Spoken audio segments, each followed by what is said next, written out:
Son of Man, from Share International Magazine, June 1984. Many people await the return of the Christ with trepidation and fear. They sense that his appearance will promote great changes in all departments of life. His values, they rightly assume, will necessarily alter their ways of thinking and living, and they blanch at such a prospect. Besides, so mystical has been the view of the Christ presented down the centuries by the churches that many fear his judgment and omnipotent power.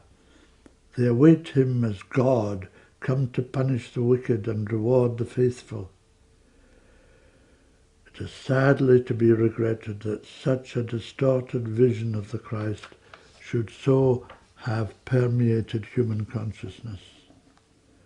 No such being exists.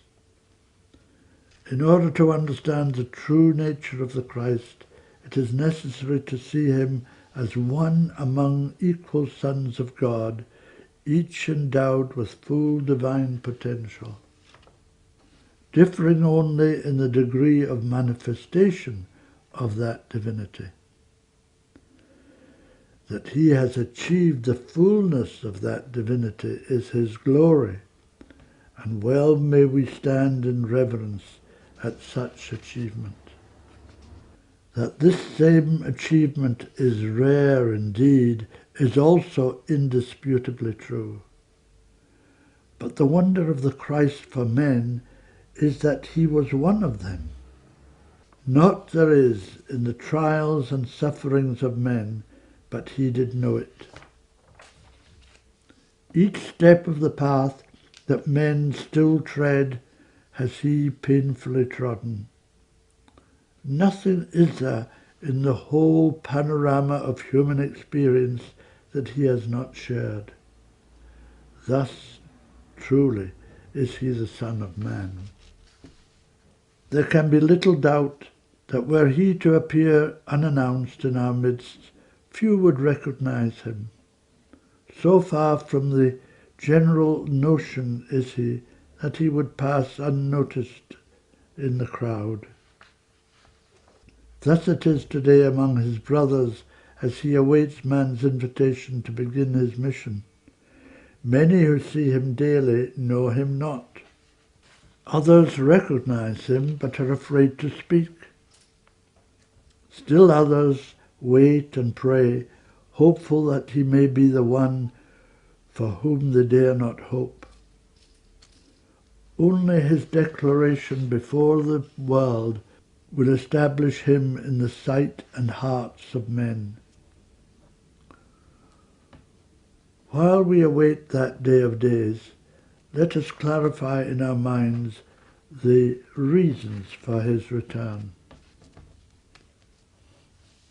Let us understand the nature of the task which he has set himself: to establish in our midst the fact of God has he come.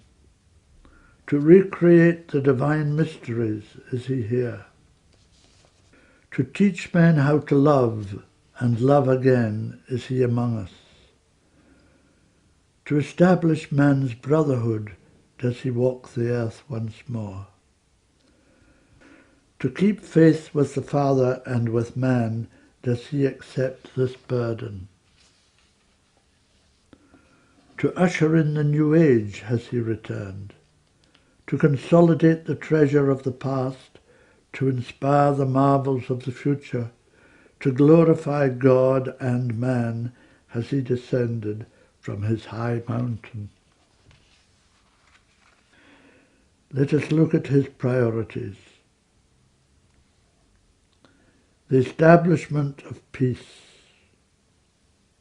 the inauguration of the system of sharing, the removal of guilt and fear, the cleansing of the hearts and minds of men, the education of mankind in the laws of life and love, an introduction to the mysteries, the beautification of our cities, the removal of barriers to travel and interchange of peoples, the creation of a pool of knowledge accessible to all.